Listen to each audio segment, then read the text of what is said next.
Good afternoon, everyone. God, that was quick. Good afternoon. Welcome. And thank you all so much for taking time out of your busy days to come to this first open meeting for professional services colleagues. We've got an hour, and we'd like to use the first 20 minutes just to talk to you about some of my early reflections, some of our priorities, one or two specific topics around change and our finances. But then we're going to keep the rest of the time free in order for us to have a good conversation to talk about things that are important to you. And I know that one or two of you have given us some questions in advance, and we'll use those as well. But this is your warning to think about what are the important issues for you as leaders across professional services. And let's talk about them today. The first thing I'd like to do actually is introduce the professional services leadership team, many of whom are here today, and some who are not here have sent deputies. Would you like to stand up and turn around to the audience, and starting with Simon, tell us who you are, what your role is. Is this on? Yes. I'm Simon Merriwest. I'm Director for the Student Experience. I'm David Barker, Director of Compliance and Risk. It's good, isn't it? Vicky Goddard, Director of Faculty Operations for Humanities. Rachel Brealey, Director of Faculty Operations for FSE. Simon Baines, Interim University Librarian. Diana Hampson, Director of Estates and Facilities. Sinead Hesp, Director of Legal Affairs and Board Secretariat. April Lockyer, Head of Research Governance, Ethics and Integrity, here on behalf of Andrew Walsh. Good afternoon, everyone. Julian Scombe, Director of Social Responsibility. Hello, I'm Karen Heaton, Director of HR. Hi, and I'm Malcolm Whitehouse, Chief Information Officer. Chris, I know you're going to be up again in a minute, but tell us who you are. I'm Chris Trask, Deputy Director of Finance. Okay, thank you all very much. And I'm sure many of you know many of my PSLT colleagues, but really what I wanted to say to you, first of all, is that leadership in a university is a team sport. It's not an individual sport, it's a team sport. And the professional services leadership team is critical to what I achieve and what we together achieve in this university in the years to come, alongside other leadership teams. And I'll talk about teams within teams, because we all work together in specialist teams, in generalist teams. We work in teams in schools, in faculties, in the centre. We work in partnership with academic colleagues every day in everything that we do. So in saying that we're here to begin to have a conversation and talk about issues and questions that are important to you, the first thing I'm going to say to you is I don't pretend to have all the answers. And if I don't have the answers, I'm going to tell you that. If you've got particularly difficult questions, that's why PSLT is here. They will answer them for me. And I've got a particular question for you to think about. Communicating with colleagues, engaging with colleagues is really at the top of my agenda for me, for PSLT, and for everybody within this university. And what I would benefit from is to hear from you and to hear ideas from you about how you think we can enhance communications and particularly engagement, both within professional services but right across the university. So tell us today or drop me an email afterwards. And the next thing to say is that as you get to know me, you'll see that my style is quite informal. I don't stand on ceremony. I enjoy working with others. I particularly get satisfaction from doing new things or doing old things differently. I am mostly an optimist, and in the current climate, that's no bad thing. I think I can see the opportunity in situations as well as the challenge in situations, and I hope that we'll all think about that, how we can identify opportunities when we're addressing challenges, and be prepared to take a risk. We might come back to that again later. So for me, working in higher education is really important. I'm passionate about all that we do. I was born and brought up in rural Ireland. I was very lucky to be the first in my family to get the opportunity to go to university. And I've never forgotten how that made a difference to me and to the opportunities that I've had as a result of that. So I completely believe that universities can change people's lives. And I'm really proud to have joined this university, the University of Manchester, because I think this university is a world-leading university that is also firmly rooted in this city and this city region, and has social responsibility as its core goal. Really does make a difference, and the number of students who have an opportunity to come and study here who are the first in their family is very high, and it's something that I know that everybody is incredibly proud of at this institution. I have 3 children, Katie, Ben and Tom. I want them to have the same opportunity. So Katie is in the first year of her postgraduate architecture program at the University of Edinburgh. And she regularly challenges me on her experience at university. I'm kind of grateful she never came to any university I worked at, but she challenges me on her experience. And she asks questions like, you know, why are we still using old forms of communication, you know, like email? Why do I have to fill out, repeatedly different forms with the same information on them? And an interesting question, I think, for all of us is thinking about my boys, Ben and Tom. They're 10 next week. What sort of university education will they expect when they go to university? I was going to say in 8 years' time. I don't want to be too presumptive, but when they do go to university, what sort of experience are they going to expect, given what they experience now? And I think that's a really important question for all of us in this university and in any university. Given the many challenges that we face day to day, where do we find the time and space to think about the future and plan for the future and where we want to be in the future? Well, I think in joining this university, I think I've arrived at a really exciting time. The Our Future exercise is about determining what our future purpose is for the university. And over 4,000 staff, students and stakeholders have engaged with the consultations so far. And that's a fantastic, fantastic response.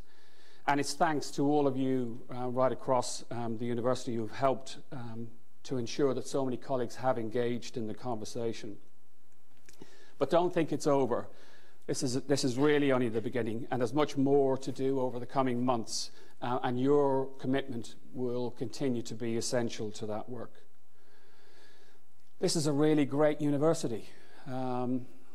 I've met so many brilliant people who care deeply about the work that they do and the impact that the university has through its mission and purpose, and our commitment to knowledge, wisdom and humanity. We are here for good, and I think we need to remind ourselves of that. Not that we need to, but given that we're so busy day by day, it's good now and again to remember why we're here.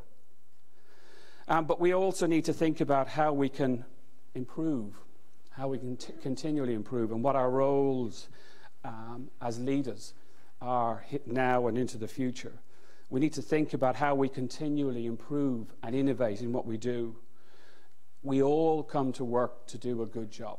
There's no doubt about that. We all come to make a difference, and we all want to enjoy doing it. So we as leaders have an essential role to play in making this happen. We all need to lead by example, by taking advantage of technology, creating new and better ways of doing things, taking a few risks, not getting hung up on things that don't work, but learning from them and moving on, letting go of old ways and embracing new. All of this is not just okay, but it's a really necessary part of innovating. So you will have received communications last week about staffing changes in professional services, which are going to be implemented in support of the Student Lifecycle Project and the restructure in the faculty of FSE. I'm going to invite Simon now just to pop up for a few minutes to give you a bit of information on that change project and where we are with it. Thank you, Simon. Thank you. Where do I stand? Just in the middle. on where. So, as Patrick says, you've seen, hopefully you've seen on StaffNet last week, some of the details about some proposals around what we're calling a new leadership model across the student experience space for both DSE and the faculties and the schools. And this is principally a formal consultation aimed at making some changes to roles at grade 8 and 9 in those areas. The drivers, as Patrick has just said, two principal drivers. One of those is about getting us in a place where we are able to support and therefore maximise the benefits that will arise from the Student Lifecycle Project and a number of other technology projects that are coming, technology and process projects that are coming down the line. And really SLP is particularly talking to processes and technology.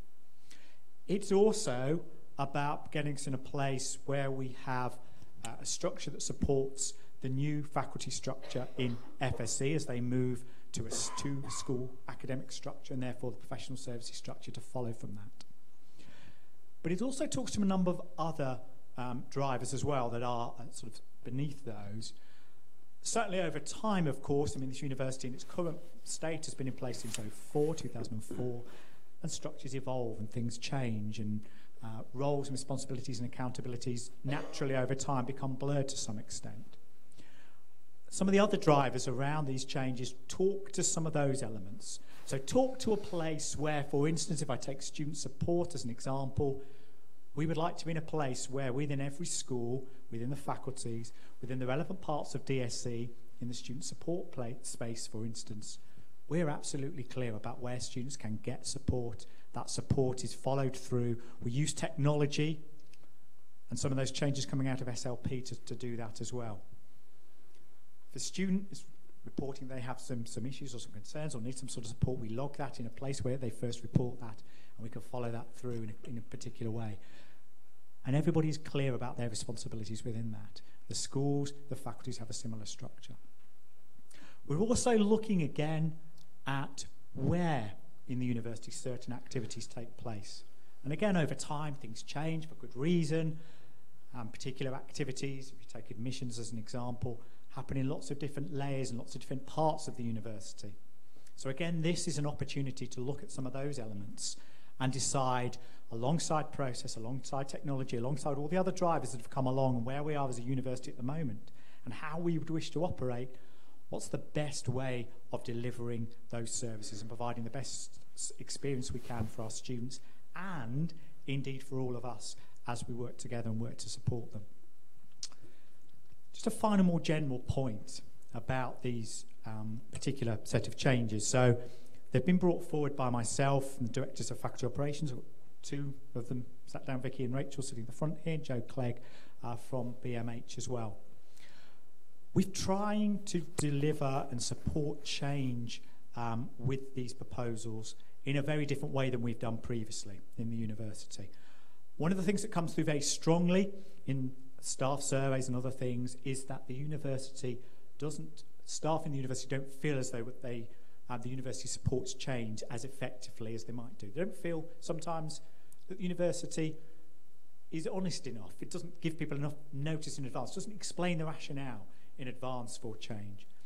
We're trying to do these particular proposals in a very different way. So whilst the formal consultation launched last week, and many of you in the room would have seen information about this for the first time on Wednesday last week, within the faculties and with DSE, we've been talking to our teams about these changes and about these proposals for a number of weeks before that, as a way of trying a different approach around change. And I'm sure we would welcome any feedback on that. But certainly Patrick talked about this to some extent earlier on. We as a wider leadership team have an intention to try and support change as and when that's appropriate in the future in a similar way, about being honest and about being transparent and about involving people far more in consultation and discussion about change before it happens rather than at the point it is about to happen. Great, Simon. Thank you very much. And I'm sure we may come back to some questions at the end. If we turn now to the future and thinking about the world in which we're operating, it's probably fair to say we don't live in a perfect world. HE has probably had it quite good for the past couple of decades. But there's a great deal of uncertainty around at the moment.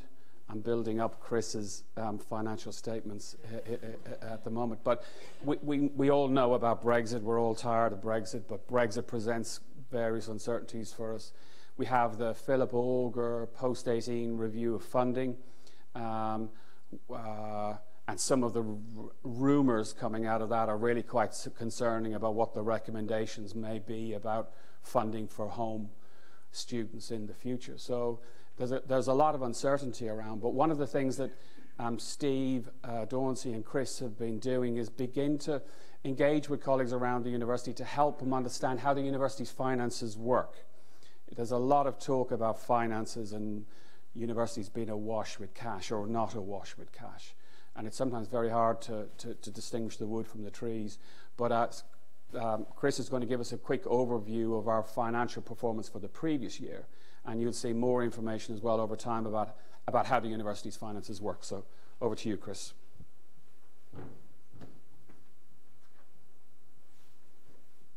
So it's a bit you've all been waiting for, the really optimistic bit on the finances. So the university's financial objective is long-term financial sustainability, and that's to allow us to invest in our strategic goals. And we do that, and we have two targets. One of them is to achieve year-on-year income growth, and the other one is to deliver an operating surplus to allow us to invest. We're typically looking at between 5 and 7% of income there. However, 2017 and 18 was a challenging year. Unfortunately, our operating surplus was only 2.4%. Remember, we want 5 to 7%, and that was only £25 million. Sounds a lot, but on 1.1 billion, it's very, very thin. Last year, the previous financial year, we achieved 6.3% and 64 million. So you can see it's gone down quite a lot. So the question has to be, why? What are the drivers of that?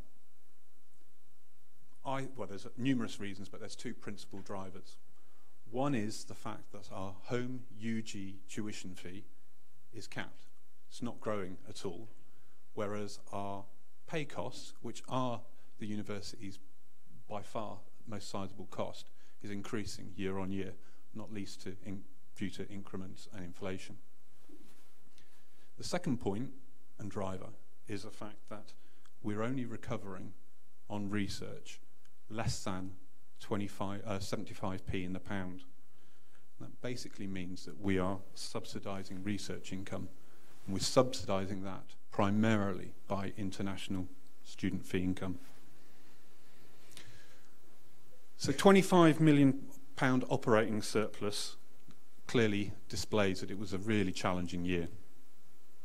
However, that has been obscured by a couple of accounting entries, and they are very much accounting entries, but it would be wrong for me not to explain those.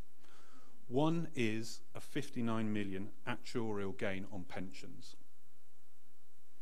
The problem with an actuarial gain is not only are they almost impossible to fathom out how they are created, but they don't actually increase the cash of the university, and it's all down to the market value of our investments within the pension fund. And as we all know, those are incredibly volatile. So if President Trump decides to have another Barney with the Chinese, then those market values are going to go down. We also recognised a £13 million gain on our investments. And again, they're just accounting entries. There's no actual increase in the cash position of the university. And again, it's all down to market volatility. They can go down or up at their own whim. So because I'm an optimist, the last thing is just to talk about the uncertainties and the risks that we've got coming forward and the headwinds that they're going to create for us. So pension, the USS pension still hasn't been resolved. We don't know where that's going to go as yet. We obviously have the Auger review. As Patrick says, it's not looking good. I heard today that it's now looking likely that he's going to actually come back in late February rather than late January, which is just increasing the uncertainty. And even then, of course, the Parliament has to vote on whether it approves or not. And I think we all know we might not even have a government in a week's time. And then the final thing is, I don't think we don't think about it very much. Brexit. If anyone can tell me where Brexit is going to be in the next week, then please. But obviously that, again, is increasing our uncertainties. We don't know what it's going to mean all across the board. And so those are the headwinds that Patrick and Nancy are asking Steve and I to model. So if anyone wants to help us in any of those, my name is Chris Trask. Thank you. Thanks, Chris. I don't want you all to go away in doom and gloom. That's not what we're doing today. What we're sharing with you are some of the challenges that we face. And when you see decisions being made and being asked to think about how to do things and doing things in new ways, it's really important that you understand why, what the drivers are, and you need to feel part of all of that. This is a very successful university. We're a £1 billion turnover. We will be here in 100 years' time. We can say that with complete confidence. Our challenge as leaders is to make sure that we're here as a very, very successful university in 100 years' time. That's what we have a responsibility to deliver as leaders for the current generation. Our successors should be able to take on a successful university. So, look, difficult decisions have had to be made, and there'll be more to be made. Some will have an impact on people. And we, as leaders across the university, will continue to have to make these kinds of decisions. The pressures are not going to ease anytime soon, but we must all be ready to take responsibility for our decisions, to prepare ourselves and our teams to face those future challenges, but to find the opportunities as well, and to develop resilience, identify new ways of doing things, new opportunities. And importantly, to ensure that where we undertake change, that we undertake change professionally and sensitively, and engage with colleagues throughout the way. We also, as leaders, need to recognize our own failings. We need to accept them, and then we need to fix them. Sometimes these failings are shared, and we need to start thinking about how we operate together as teams. I said earlier that we all work in different teams at the same time. A HR business partner can be part of the HR department. They can be part of a school team. They can be part of a project team. So we all operate in different teams at all times, and we all work in partnership with our academic colleagues. And that's something that's really important and I think needs to be repeated within the university, and we need to focus on partnership working. I think that's going to be the key for success. Now, finally, before we get on to having a discussion, I'm giving you, and hopefully if you've read this in my email, giving you my commitment and the commitment of all my colleagues that we will involve you in thinking about our future plans. We'll be developing a strategy for professional services, and I want you all to contribute to that as well.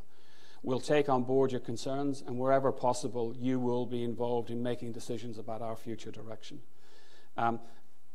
We really recognize that how we do things matters as much as what we're trying to do and what we're trying to achieve across the university. And I'm really confident that together we'll continue to make a real difference, and that we will aspire to excellence in all that we do. Okay, that's it from me. Let's open it up for discussion. We have some mics that we can circulate. And would you mind just letting us know who you are and where you're from? Rachel, somebody just here. Please, thank you very much. First question. Okay, I'm Simeon Gill from School of FSE, whatever we call that now. The Faculty of Science and Engineering. That's it. You can see I'm well placed anyway. I'm in university. The question that I said I'd ask was, there's been a contraction and centralisation of PS staff at operational levels within the university. will the university now seek to suitably resource the roles operational PS staff undertake to ensure effective functioning of the university? Yeah, the short answer is yes. The longer answer is that we will, when we look at professional services, we're going to look at professional services from a number of different angles and not simply think about organizational models. So we could, you know, we all sort of tend to default about where do we sit. And that could be where do we sit physically, where do we sit in terms of line management. And we think about the centre, we think about the faculty, we think about schools. We can think about specialist services, you know, functional areas from finance, HR, estates. What we need to do is start to look at what it is we're trying to achieve. What is it that we're looking to deliver if we're thinking about services to our students, or if we're thinking about services in support of our academic staff.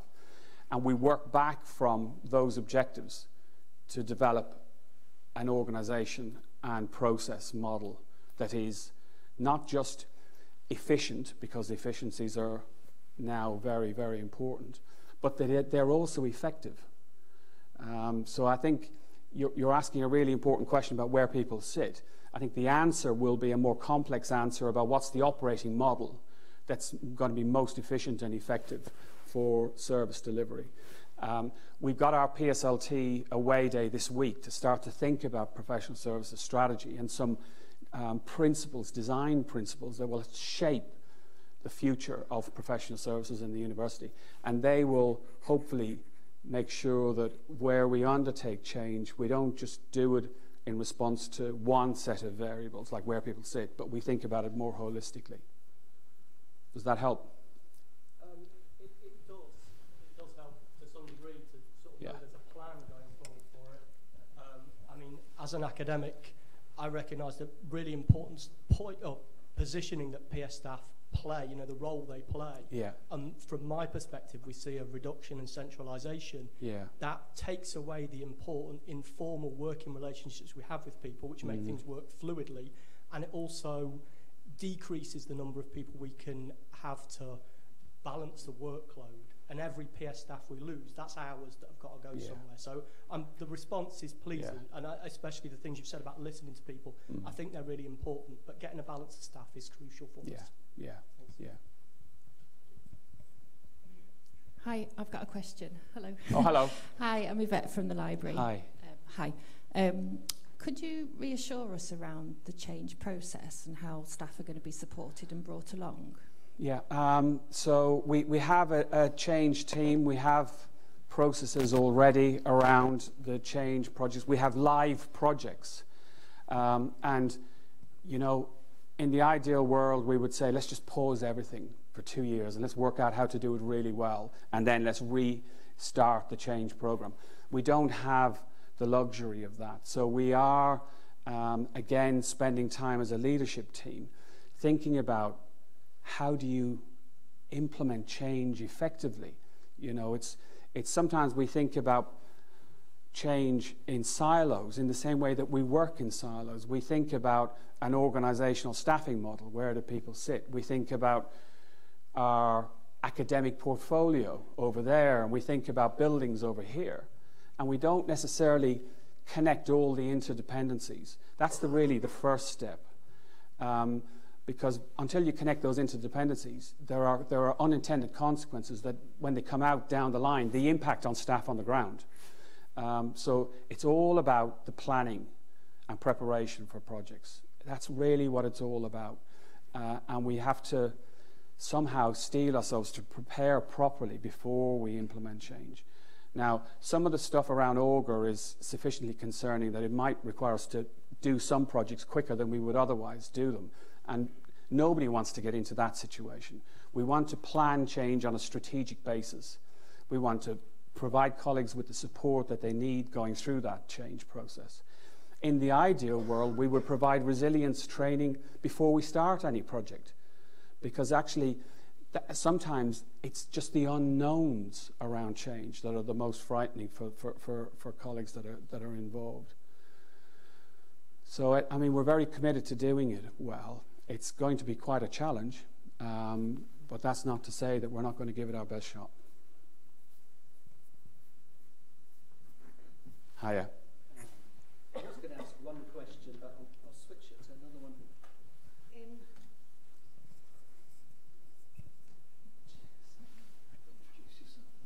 Sorry, Brian Telfer, Faculty of Biological Medical Sciences, or one of them in the other ones that amalgamated. Oh, we're struggling with faculty names. Well, it is a point, Biology, actually. medicine and health. Well, the other thing is there's lots of these short names used and people aren't sure. But anyway, back to what you were saying. You're going to say you're going to work with colleagues and you're going to be looking at plans and looking at... Can I make a suggestion that each member of the HR and management teams spends one day in a busy day with the people that these changes are going to affect? I think lots of decisions are made here, let's call it Brussels, and nobody's actually working. Is that the centre you're referring to? No, the Sprouts. No. But if you actually have an intention to do all these plans, it'd be nice to see somebody actually on the face front and actually sitting there going, oh, just a minute, do you know this is also going to be a problem? And not theoretical problems. Yeah. No, that's a really good suggestion. But each member, I mean, right up from the top, back to the floor. Back to the floor. I don't see why not, because how can you realise what the changes are going to affect us from a meeting I think you're going to hold quite soon, without actually being at the bench? It'd be a good idea for some people to get back into where they came from. All my colleagues are nodding vigorously. I do think it's important. I spend a lot of time in my office, and in meetings. And it can sometimes feel like you're very disconnected from what's happening on the ground. We just see the issuing of what's going to happen, and you're going, well, you've never been here. No, it's a fair point. I don't think any of my colleagues would argue with that. You know, we will make sure we spend time.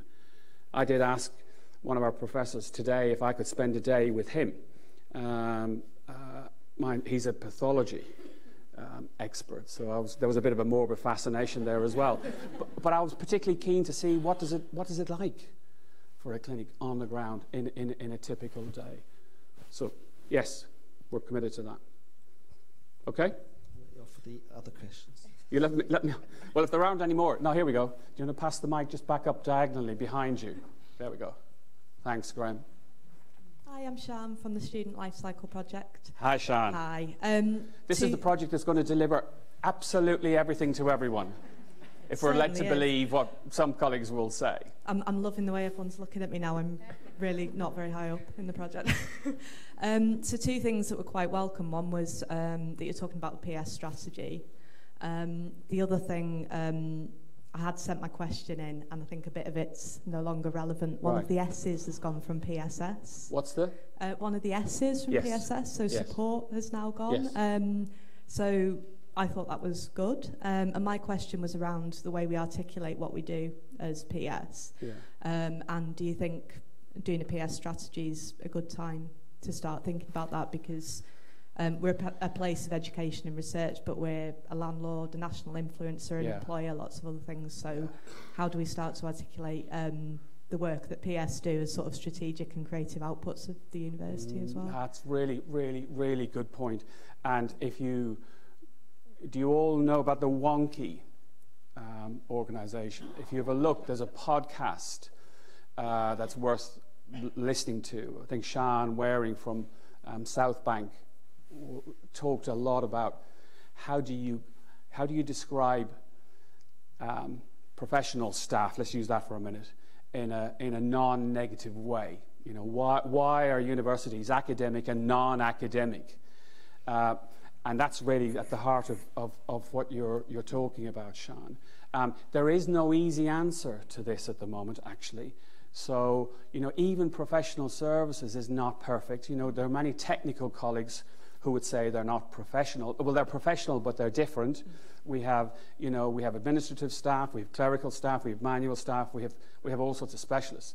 And there is no single suggestions on a postcard, if you do have one, for an umbrella term for all of our colleagues who don't happen to be directly academic. And it's a sector issue. It's not just an issue for this university. So in the absence of an umbrella term, our strategy is really about understanding what our role is within the university and how we contribute directly and indirectly, both in terms of leadership and support, to our vision and our mission as a university. You know, what I said at the beginning about Katie, you'll all have similar experiences of either children or friends or others that you know about. And when they talk about their experience at university, you know, the classroom is a part of it, but it's only one part of it. Their overall experience is what they get from you every single day. So we contribute directly to that. And our strategy needs to reflect the fact that there's a direct contribution, but that it's done in partnership with academic colleagues. And all these things have to come together to be a successful university. So I think we can describe it, but there's no shorthand description that captures all of our colleagues who work in universities in a non-academic capacity. At the moment, it's professional services. Taking out the word support was really symbolic, and it was me saying we need to redress the balance in the university. But it's about creating a partnership. It's not about redressing the balance and creating a different imbalance in this university. Yeah, absolutely. I think there's. I think it's not just the name of the PS. It's the language throughout the university. Yes, absolutely. Thank you. Thank you very much. Hi. Hi. I'm Rita, and I'm from the academic support team. For clarity or simple, that means we deliver graduation exams and official documents. So and I'm only thinking within that remit, really, when I say what I'm going to say. But in terms of change, the change is the only constant, really, and it's got to happen. And I agree wholeheartedly, you have to have an operating model to deliver that change. However, in the interim period, there's an awful lot of teams, mine included, that face real difficulty in terms of how we deliver business as usual increases and volumes, and how we do that now. Yeah. Bearing in mind, I know we have to plan for the future, but sometimes we've got to put things in place to ensure that we are delivering a quality service now. Yeah. And unfortunately, there's gaps in that. And running alongside that, I've just completed a wellbeing survey. And as part of that wellbeing survey, there was lots of initiatives, and it asked for views on all the initiatives. However, my one response to that wellbeing survey was to ensure there was adequate resources to deliver the service now, because that's my one biggest worry, and that would alleviate the worries of my teams, who are also under immense pressure to deliver now. Is that a fire alarm, or are we? So, yes, I am totally on board. Yeah, I'm totally on board with the change and the operating model, and we've got to work to that. But my major concern is the here and now. Yeah, I think it's a fair point, and there are no easy answers to this, Rita. I mean, there is no more resource as things stand. In fact, we're signed up within the university's 5-year plan to delivering real reductions in operating costs over the next 3 to 5 years. So we have a challenge to maintain business as usual, to plan for the future, and to implement for the future, and trying to do it all at the same time. There's two things I would say to you.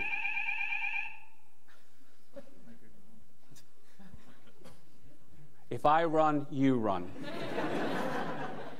I'll say quickly before we get back into it again. First of all, I would really love us to empower our colleagues to make decisions themselves. There's sometimes a feeling that decisions are escalated up because they're too difficult to make. Let somebody else make them. I think if we could empower colleagues to make decisions, stop doing some things, in order to focus on other things. We do try and do too much, and we need to help you with that as well as a senior leadership team. We talk about this quite a lot. We have a very big change program. That in itself is a risk, actually. And we as leaders need to say, no, this is more important than that. Let's put that back 6 months, 12 months, 2 years. But I'd like colleagues right across professional services to feel that you could do the same. You know, take some control of what you do day to day. You know what some of the answers are. You know them damn sight better than I do. And we need to try and help you, support you to make those decisions to change what you do, and to try and help you if we need to prioritize things and to stop doing some things. To me, that's the way we try and cope with business as usual, because there just isn't more resource. You know, you all understand that as well as I do. And if Augar recommends a reduction in fee income next year, then, well, you know, we're in a whole new ball game. But I'm not pessimistic about solving this. I do think we do too many things. And if we stop doing some things, if we find new ways of doing other things, SLP is designed to help us do things differently. And it will be fantastic when it's up and running. I know there are pressures in the short term, but when we get to rolling it out, then we'll start to see some significant improvements in how we do things in the university. But it's not going to be easy. Don't let me tell you that it's going to be easy. Hi.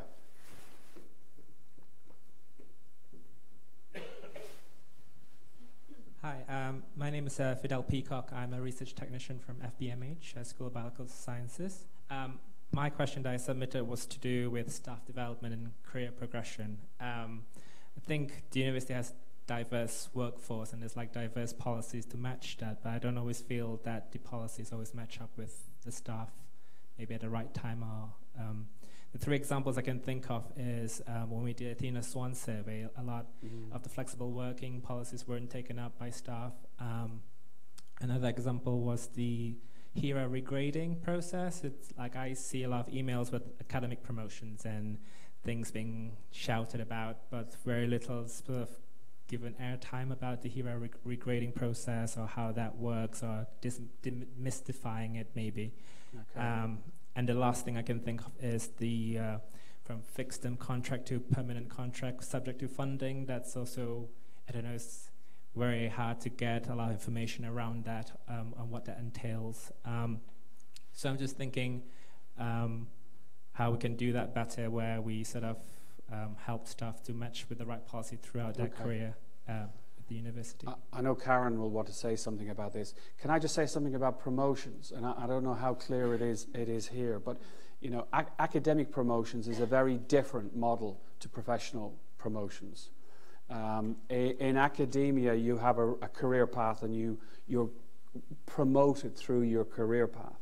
In professional services, you have a role, and that role is here. If you want to be promoted to the next grade, you need to secure the next position at the next grade. Our job is to prepare you to be ready for that opportunity when it comes along.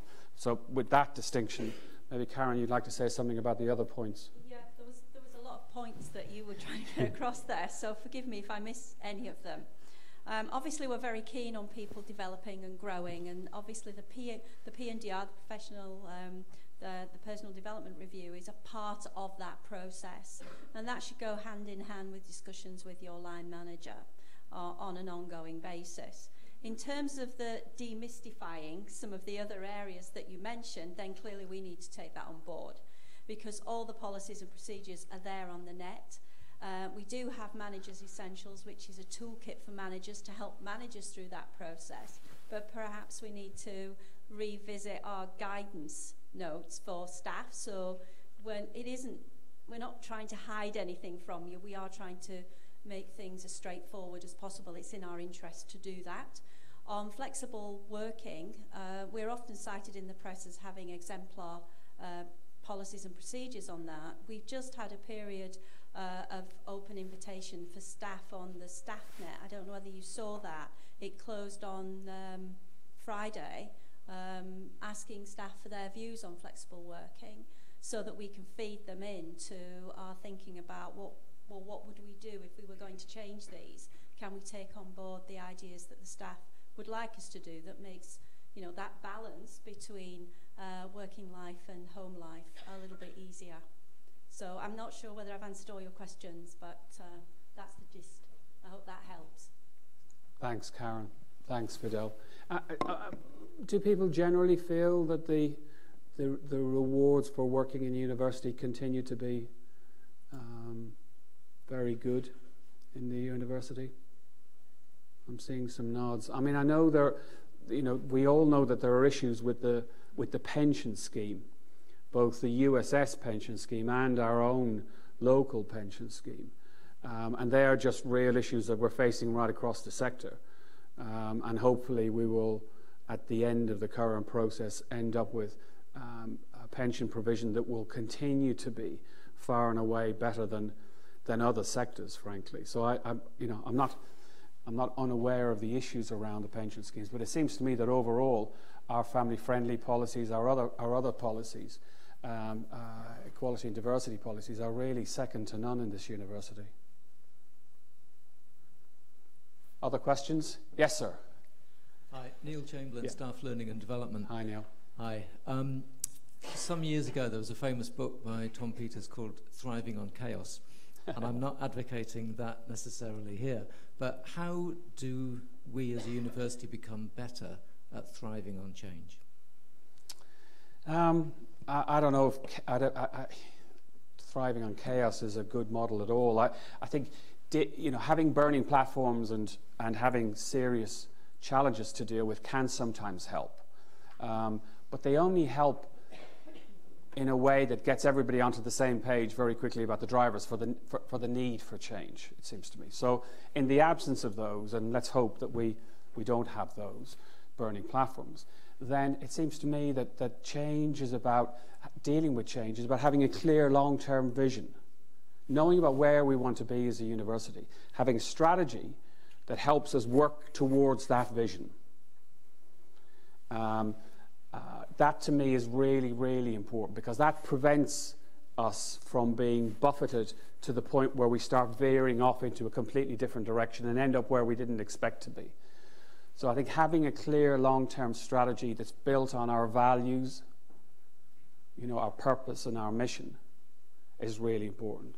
And then our operational planning, be that 1 year or ideally 3-year operational planning, is going to deal with the short-term effects of change and uncertainty, but in a context that helps us ensure that we maintain the direction of travel towards our long-term vision.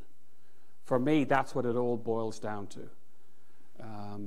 There are lots of other things about preparing staff, providing support, and all those other things as well, but the best way to deal with change is to have that long-term vision and be committed to it. And it needs everybody to be committed to it. That's why we're here today. It's not about Nancy being committed to it, or SLT, or PSLT, or faculty leadership, or school leadership. It's every single one of us. We all have to be signed up to it.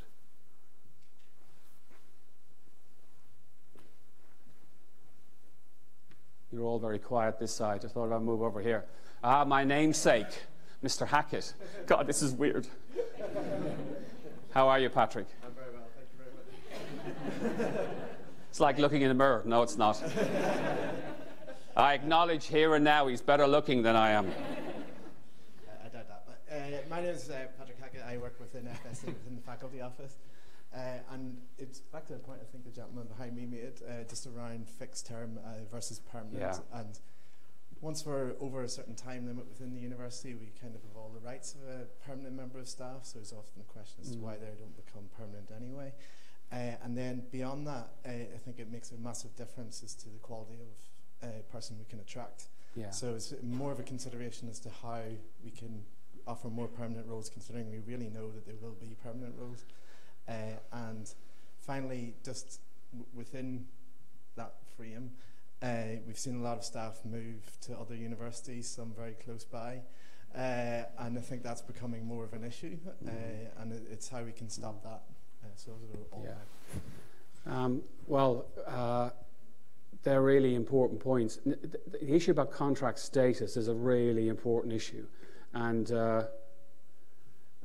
it's interesting, isn't it? Is a permanent contract a guarantee of a job for life? Once upon a time it was felt to be, but actually once upon a time we didn't worry about 0 hours contracts or fixed term. It was kind of the way things were. Now we have moved on, there's no doubt about that, and it's a very important issue for staff right across the university. And it's not just contract status that's an issue. It's whether our pension provision is sufficiently flexible for our young staff now. They have, you know, other demands on their finances as well. Karen might want to say a bit more, but you know, we do recognise this as an important issue, and sometimes I think maybe we don't help colleagues understand some of the benefits that we do have and make them clearer for colleagues. But there are cases, and we know there are issues around GTA contracts as well, and others that we need to think of other ways of thinking about the funding, because sometimes these contract statuses are driven by the funding, and whilst the funding is short term, there's a confidence about that short term funding being repeated and repeated and repeated, and then does it make sense to have a fixed term, short term contract, or should we take the risk on a permanent contract, but then know that it's not forever either? So I think it works both sides. I think for us as individuals, we need to look at the world that we're now in, but equally, I think we need to make sure our contracts provide as much assurance as they possibly can. Karen, do you want to add to that? Can I just start with your last point about losing people down the road? I'm not. Oh yeah, I forgot either. that one. I'm not happy, but if you've got a way of stopping them, then I'm very happy to do that. Sometimes people move on for all the right reasons, and we have to accept that. That's the case. And we do have some excellent staff, so it's inevitable that they will be poached from time to time. Inevitable, but it feels more like it's not as many as you actually might think it is, but you're obviously offering something that we're not. Sometimes it's a promotion. It's leading a unit, and if you're second in command here, that's a big step up for you. In terms of contracts, then I think it's important that the contract fits the scenario, that we use contracts responsibly and appropriately. We've about 3,500 fixed-term contracts here. Most of them are actually research contracts, so they're linked to finite funding. So they have a defined end period, and when about 82% of them are actually renewed. So either they're renewed with additional funding, or they're actually renewed because somebody has actually been redeployed into a new role, which is a good, I think that's a good success rate. In terms of permanency, from fixed term to permanency, the point that Patrick's made in terms of what is a permanent contract is a good one, because any contract can be ended appropriately with a policy, a procedure, etc. But at the end of the day, we do have a contracts procedure that we follow for closing those contracts down, which obviously we have to do if there is no underpinning funding. Yeah, I think it's the quality of candidate you can hope to achieve if it's a permanent role as opposed to if it's a year role or a year and a half role. And then once we're over 2 years anyway, you have all the rights of the permanent member of staff, so therefore there's pressure. I'm not sure if that's true. But no, it's not. No, but never mind. 4 years, sorry. Yeah. And quite a lot of people are enrolling permanent contracts, and that's an issue for them. And then I think it speaks to honestly a kind of overconfidence as to us as how attractive we are as an employer, and I think that's part of it. I think there are lots of issues around fixed term to permanent, where we have people who roll over into the 4-year rule beyond, and then they have got permanent or open-ended status. It's the same thing, basically. But what I am saying is those contracts still come to an end at the point when the funding comes to an end, if there is no further funding, because otherwise, where do we actually fund them from? And if the work isn't there, then the work isn't there. Whether we could attract different people if we had, or better people if we had permanent contracts, we don't seem to have a problem recruiting people into this university. I think its reputation speaks for itself, and it attracts good quality staff throughout the different roles that we have, both academic and professional services. Thanks, Karen. Yes, we'll take one more. It was only to add on to that point. I know, although... sorry, it's Just adding on to that point, although a permanent contract might not be for life, it does help with things like buying a house. Yeah, I agree. No, I agree with that. Yeah, absolutely. Absolutely. That was my point. Yeah. No, nobody would disagree with that. But the quid pro quo then, if you do that for areas where there's funding, limited funding, then you'd have to have then a system that you have regular redundancies where you're not able to find replacement funding. And at the moment in the university, we do everything in our powers not to have compulsory redundancies. So I think there's a way through all of this that can give staff more confidence, even if it's just the feeling of more confidence. And in some cases, it helps with other things as well.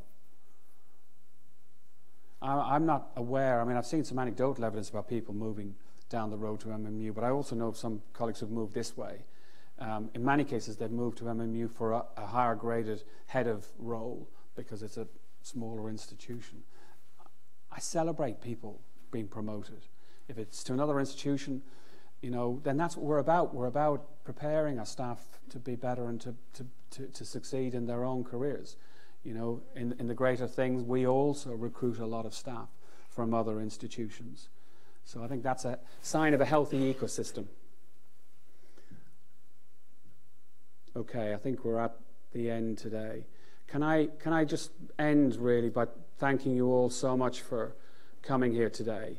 I hope that you'll feel that this is just the beginning of an ongoing process of engagement and communicating with colleagues right across professional services and across the whole university.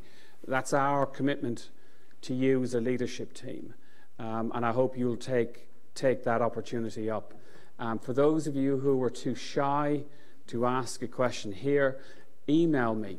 Please do. Don't leave any question hanging. Drop me an email or any of my colleagues on PSLT. And for those questions that were emailed in advance that we haven't been able to answer today, we will email you back with a response. Okay, thank you all very much.